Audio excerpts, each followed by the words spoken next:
سلیمان دارانی رحمت اللہ علیہ ایک محدث ہیں، دو ساتھیوں کے ساتھ حج کی نیت سے چل پڑے۔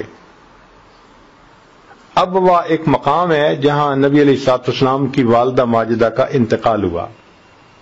یہ لوگ وہاں پہنچے تو انہوں نے سوچا کہ دیکھو ہمارے پاس جو کھانا تھا نا، را مٹیریل، وہ ختم ہو چکا، اور آگے کافی آگے تک ہمیں پھر نہیں ملے گی کوئی چیز۔ یہاں قریب میں بستی ہے تو بہتر ہے کہ بستی سے کچھ خریدے چیز کھانے پینے کے لیے۔ تو دو ساتھیوں نے کہا کہ اچھا ہم جا کے لے آتے ہیں، تم ذرا خیمے میں ٹھہرو۔ یہ اکیلے رہ گئے۔ اتنے میں ایک عورت بکریاں چرانے والی آئی، اس نے دیکھا خیمہ ہے اور ایک مرد ہے، اور ان کو اللہ نے بہت خوبصورتی عطا فرمائی تھی، بہت منور چہرہ تھا۔ تو وہ قریب ہوئی اور اس نے کہا مجھے سیراب کر دو۔ تو یہ سمجھے کہ شاید اس کو کھانے پینے کی ضرورت ہے، تو انہوں نے روٹی اٹھائی، کچھ پانی لیا، کہ کھا پی لو۔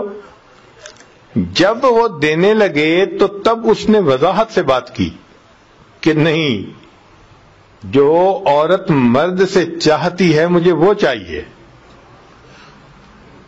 تو اس وقت سلیمان دارانی رحمت اللہ علیہ نے فوراً یہ سوچا کہ دیکھو میں تھوڑی دیر تنہا ہوا تھا، شیطان نے مجھے میرے پروردگار سے دور کرنے کے لیے اپنے نمائندے کو بھیج دیا۔ شیطان نے مجھے میرے پروردگار سے دور کرنے کے لیے اپنا نمائندہ بھیج دیا۔ چنانچہ انہوں نے رونا شروع کر دیا کہ شیطان ابھی بھی میرے پیچھے لگا ہوا ہے۔ اب ان کو روتا دیکھ کے عورت بھی رونے لگ گئی اور بھاگ گئی، اس کو شرم آئی۔ یہ روتے روتے سو گئے۔ جب سو گئے تو کہتے ہیں کہ خواب میں ان کو یوسف علیہ السلام کی زیارت نصیب ہوئی۔ تو سلیمان دارانی رحمت اللہ علیہ بڑے خوش ہوئے کہ مجھے آپ کی زیارت نصیب ہوئی، اور آپ نے تو بڑا ہی کمال کیا کہ پھر اس نے کہا تھا عورت نے، عزیز مصر کی بیوی نے، کہ ہی تلک، اور آپ نے کہا تھا معاذ اللہ، بچ گئے۔ تو جب انہوں نے یہ بات کی تو اس پر یوسف علیہ السلام نے جواب دیا میں تو اللہ کا نبی تھا اور میرے ساتھ اللہ کی حفاظت تھی، مدد تھی، یہ اتنی بڑی بات نہیں تھی۔ مزے کی بات تو یہ ہے کہ تم نے ولی ہو کر وہ کام کیا جو کام وقت کا نبی ہو کر کیا کرتا ہے۔ تو یہ ایمان جب مضبوط ہوتا ہے نا، پھر گناہوں کے مواقعوں کے باوجود بندہ قدم نہیں اٹھاتا، اس لیے کہ وہ جانتا ہے کہ میرا اللہ مجھے دیکھ رہا ہے، وہ میری بات کو سن رہا ہے، وہ میرے ساتھ ہے، اس کو علم ہے کہ میں کیا کر رہا ہوں۔ چنانچہ ایک واقعہ لکھا ہے، ایک عورت تھی، وہ اندھیری جگہ سے گزر رہی تھی، تنہائی تھی۔ ایک مرد نے جب دیکھا نا کہ تو بالکل بہت اندھیرے والی جگہ، ویزیبلٹی زیرو، پتہ ہی نہیں چلتا، تو ذرا قریب ہوا اور اس نے اس کو ہاتھ لگانے کی کوشش کی۔ جیسے اس نے ہاتھ لگانے کی کوشش کی تو اس عورت نے جواب دیا، ڈر اس پروردگار سے جو اندھیرے میں اسی طرح دیکھتا ہے جس طرح وہ روشنی میں دیکھ رہا ہوتا ہے۔ کیسا عجیب جواب دیا! یعنی عورت کا ایسا یقین بنا ہوا تھا اس اندھیرے میں جہاں کوئی ادھر ادھر دیکھنے والا نہیں، وہ کہتی ہے کہ ڈر اس پروردگار سے جو اندھیرے میں اسی طرح دیکھتا ہے جس طرح کہ وہ روشنی میں دیکھا کرتا ہے۔ چنانچہ ایک مرد نے ایک عورت کو بہلایا پھسلایا اور کہنے لگا کوئی یہاں ہے نہیں سوائے ستاروں کے۔ اس نے کہا اچھا پھر این مکوکبھا، اگر ستاروں کے سوا کوئی نہیں دیکھنے والا تو ستاروں کا بنانے والا کدھر چلا گیا؟ یہ چیزیں بتاتی ہیں کہ ان کے دلوں میں یہ باتیں رچی ہوئی تھیں، اسی لیے وہ گناہ کی طرف نہیں قدم اٹھاتے تھے۔ چنانچہ مکہ مکرمہ میں ایک عورت تھی جس کو اپنے حسن و جمال پہ بڑا ناز تھا۔ وہ ایک مرتبہ نہانے کے بعد کپڑے بدل کے اپنے بال سنوار رہی تھی، آئینے کے سامنے کھڑی تھی اور بہت اپنے آپ پہ فریفتہ تھی کہ میں بہت حور پری ہوں۔ خاوند نے دیکھا تو اس عورت نے بڑے ناز نخرے سے بات کی کہ کوئی ہے مرد ایسا جو مجھے دیکھے اور میری تمنا نہ کرے؟ تو خاوند نے کہہ دیا ہاں، عبید بن عمیر۔ یہ مسجد نبوی میں ایک خطیب تھے، اس زمانے میں عالم تھے جو درس دیتے تھے اور بڑے باخدا بزرگ تھے۔ اس نے ان کا نام لے دیا کہ عبید بن عمیر۔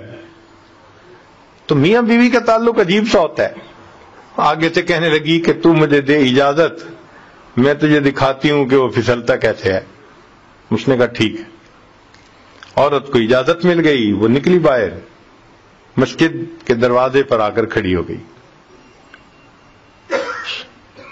اب مسجد سے جب وہ باہر نکلے تو عورت نے پہلے تو ایسی بات کہی کہ جیسے کوئی مسئلہ پوچھنے کے لیے کھڑی ہو، تو چونکہ انہوں نے مسئلہ بتانا ہوتا تھا، ذمہ دار تھے، تو وہ کھڑے ہو گئے۔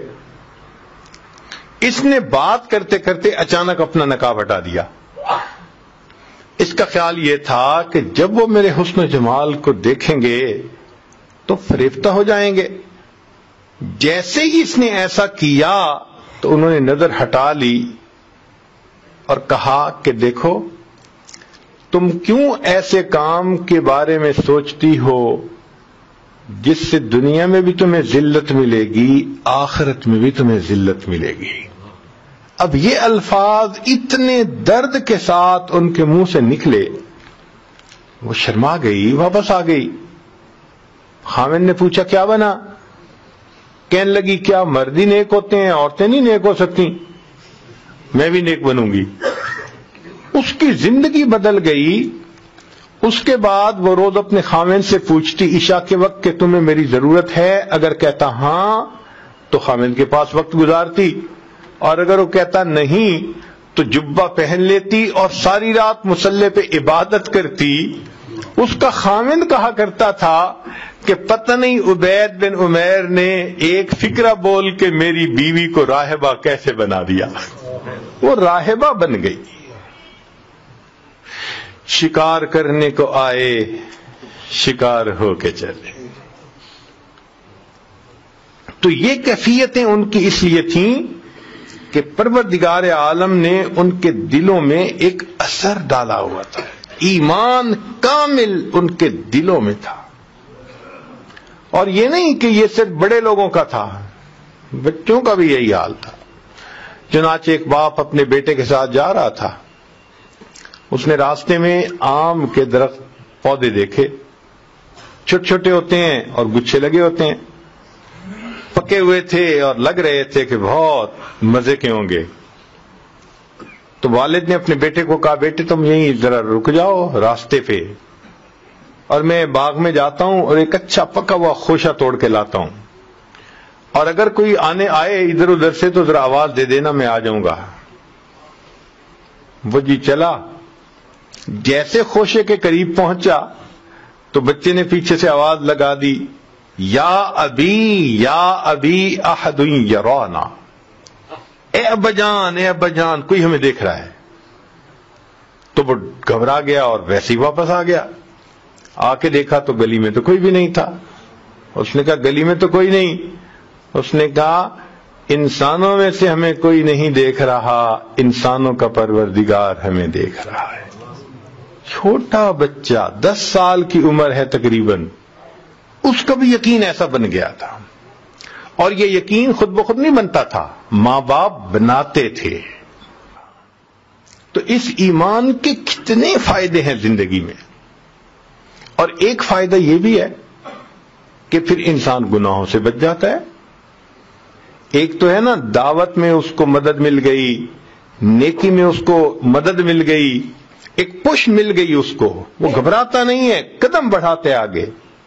مگر ایک بڑا فائدہ یہ بھی کہ اس احساس کے ہونے کے بعد کہ اللہ مجھے دیکھتے ہیں، انسان گناہوں سے پھر بچتا ہے۔ مواقع موجود ہوتے ہیں، گناہ کی دعوت دی جا رہی ہوتی ہے، مگر وہ گناہ سے انکار کر دیتا ہے۔